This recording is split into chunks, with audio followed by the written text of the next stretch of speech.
बात कर रहा हूँ। ये आर्य जी, हम यहाँ बैठे हैं, ये जगह कौन सी है? ये कर्णवास महर्षि दयानंद आश्रम। यहाँ महर्षि दयानंद जी 10 बार आए थे यहीं इसी स्थान पर? इसी स्थान पर। अच्छा और यहाँ बहुत लंबे समय तक वे उपदेश करते थे। जी उनकी दिनचर्या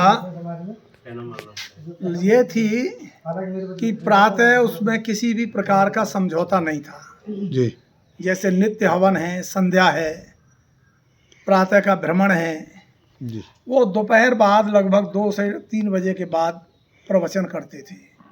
आसपास के लोग बहुत इकट्ठा हो जाया करते थे और उनके उपदेश जो है बड़े सारगर्भित होते थे। ये जो गांव है कर्णवास, ये जो है किसी समय जमींदारों का गांव था, जो जिन्हें ठिकाने के लोग कहते हैं या हिज हाइनेस कहते हैं, लैंडलॉर्ड कहते हैं आज की भाषा में। तो यहाँ ठाकुरों को भी, जो क्षत्रिय वर्ण था, उनको भी यज्ञोपवीत पहनने का अधिकार नहीं था। अच्छा उनको भी यज्ञोपवीत से वंचित कर रखा था कि ये तो केवल और केवल ब्राह्मण पहन सकते हैं, और ब्राह्मण के अलावा वो ब्राह्मण पहन सकते हैं जो कर्मकांड। आइए, स्वागत है आर्यों का, स्वागत है। हम इंटरव्यू चल रहा है आर्य जी को। तो यहाँ क्षत्रियों को भी, यहाँ क्षत्रियों को भी जी है कि मान्यता नहीं। हाँ, यहाँ क्षत्रियों को भी आइए आइए किसी भी प्रकार से जी यज्ञोपवीत धारण करने का अधिकार नहीं था। जी तो उन्होंने सबसे अधिक जोर दिया कि नहीं, यज्ञोपवीत पहनने का सबको अधिकार है। जी कोई ऐसा व्यक्ति नहीं है जो यज्ञोपवीत को धारण न करे। जी तो यहाँ बहुत से लोगों का उन्होंने यज्ञोपवीत संस्कार कराया। जी और ये जो यहाँ जो परिवार हैं का एक बहुत बड़े कवि भी हुए हैं। आइए आइए आइए आइए आइए मंत्री जी, आइए आर्य जाओ। यहाँ भी आओ। कवि हुए हैं एक बहुत बड़े, जी शेर सिंह। जी उनके दादा थे यहाँ ठाकुर गोपाल सिंह, मुकुंद सिंह और कई। अच्छा इसमें अभी जो आचार्य जी ने पुस्तक ला करके दी है, इसमें बहुत कुछ आपको, या सब कुछ आपको अधिकांश मिलेगा। अच्छा ये जो चित्र देखेंगे, ये महर्षि दयानंद का कर्णवास प्रवास। जी तो यहाँ क्या है, बैठो सर, यहाँ क्या है, महर्षि दयानंद के संपर्क में सबसे पहले जो क्षत्रिय परिवार थे, उनमें एक बहन थी जो यहाँ की उन राजपूत परिवारों की, ठाकुर परिवारों की, वो बुआ या फूफी, कुछ ऐसा रिलेशन था, विधवा हो गई थी। तो वे अपना कंठी माला जपती थी अच्छा और राम राम कहती थी। तो उन्होंने ये कहा, जब वो सबको यज्ञोपवीत संस्कार करा रहे थे, कि स्वामी जी हमारे लिए भी कोई उपदेश है क्या, हम कैसे संध्या करें। तो उन्होंने एक पढ़े लिखे पंडित जी थे, उनको अपने पास बुलाया और कहा, इस पर गायत्री मंत्र लिखो और बटे 1000 लिख दो। यानी तुम गायत्री मंत्र जो है 1 बार से लेकर 1000 बार तक, या जितना भी संभव हो, आप गायत्री मंत्र का जाप किया करो, ये आपके लिए सब कुछ है। क्योंकि महर्षि दयानंद बड़ा चिकित्सक भी थे, निदान करते थे कि ये किस प्रकार की संध्या ठीक प्रकार से कर सकती है। तो उन्होंने कहा कि मेरा भी यज्ञोपवीत संस्कार हो सकता है। तो उन्होंने कहा क्यों नहीं। तो सारे भारतवर्ष में सबसे पहले जो यज्ञोपवीत संस्कार हुआ था, वो यहीं की जो माता थी हंसा देवी, उन्हीं का यज्ञोपवीत सबसे पहले संस्कार कराया था स्त्रियों में, महिलाओं में। और फिर यहाँ उनको कई बार क्या है, राव कर्ण सिंह थे यहाँ के रिश्तेदार थे। तो बरौली, एक राव बरौली जो स्टेट है, किसी ज़माने में अच्छे लैंडलॉर्ड और हिजाइनेस पर्सन थे वे। तो यहाँ वो कभी अपनी रिश्तेदारी में आए, तो यहाँ रासलीला, रामलीला या ऐसे स्वांग और ऐसे तमाशे होते रहते थे। हाँ, जो पहले तो उस प्रचलित समय रासलीला चल रही थी, थी। अच्छा। और रासलीला जब चल रही थी तो वहाँ आकर के उन्होंने स्वामी जी को निमंत्रण दिया कि स्वामी जी आज आप आइए रासलीला में।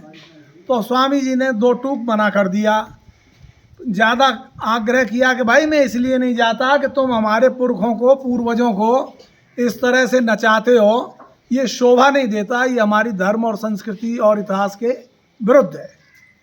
इस पर वो इतने बिगड़ गए क्योंकि वे संभवतः एक चक्रांकित संप्रदाय से जुड़े हुए थे। इनके गुरु जो है वृंदावन के थे, नाम मुझे थोड़ा स्मरण नहीं आ रहा है, किसी को याद हो तो बता देगा।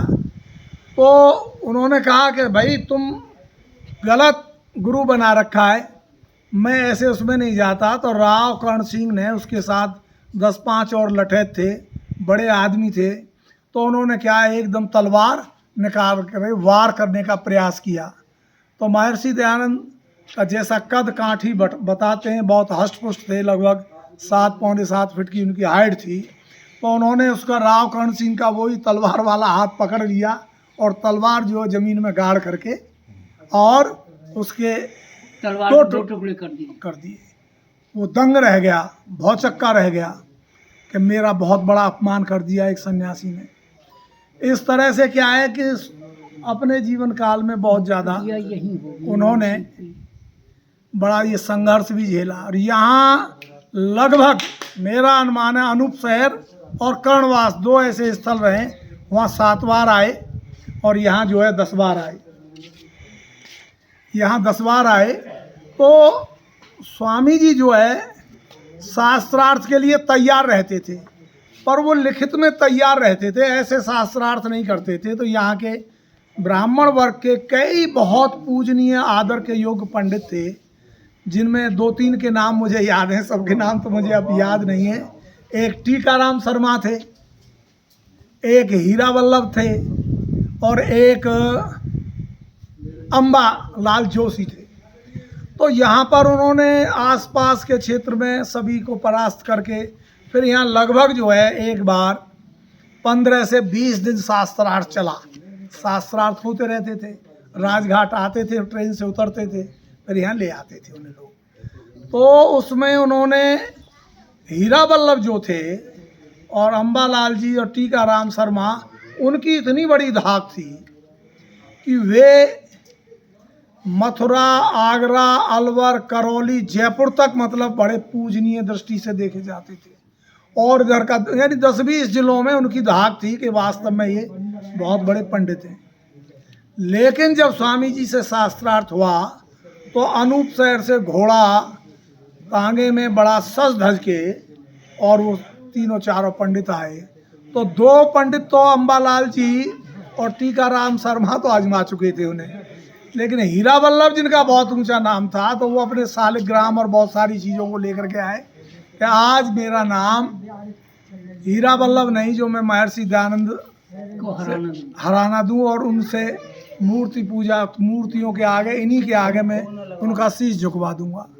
जिस समय बड़ा तर्कपूर्ण, तथ्यपूर्ण, सत्यपूर्ण मतलब शास्त्रार्थ हुआ और कई दिन तक चला। यहाँ के जो राव थे, यहाँ के जो क्षत्रिय परिवार थे, लैंडलॉर्ड जो लोग थे, जमींदार, भोजन की व्यवस्था उन्होंने की और लगभग 20,000 से अधिक आदमी की संख्या बताते हैं उस शास्त्रार्थ में यहाँ। अच्छा। अब आप देखिए जो शास्त्रार्थ चला, अंत में जो पंडित जी महाराज थे उन्होंने क्या है अपने मूर्ति पीतल की और इसी गंगा जी में जो है विसर्जित कर दी और स्वामी जी के पैर पकड़ करके कहा, स्वामी जी मैंने आपको अपना गुरु मान लिया है। तो स्वामी जी ने पीठ थपथपाते हुए जो बात कही, बहुत बड़ा दिल रख करके, और पीठ पर हाथ रख करके थपथपाते हुए कहा कि मैं भारत का सबसे पहला आपको सत्य सनातन वैदिक धर्मी घोषित करता हूँ कि कम से कम तुमने इस 20,000 आदमियों के बीच में आज जो स्वीकार कर लिया सत्य को, तो आप सबसे पहले जो है एक तरह से धर्मात्मा और सत्यवादी व्यक्ति हैं। इस तरह की बहुत सारी उनकी घटनाएं हैं और यहाँ बसेंदू का एक पेड़ था, यहीं मैं और आप बैठे हुए हैं यहाँ, अब ये थोड़े से बिल्डिंग बन गई है, उस पेड़ के ही नीचे वो रहते थे। और दिनचर्या जो उनकी, जैसा हम पढ़ते आ रहे हैं कि 3 बजे जग जाना और मॉर्निंग वॉक करना, भ्रमण करना, और बहुत तेज वो चला करते थे, साधारण आदमी उनके साथ नहीं लग पाता था।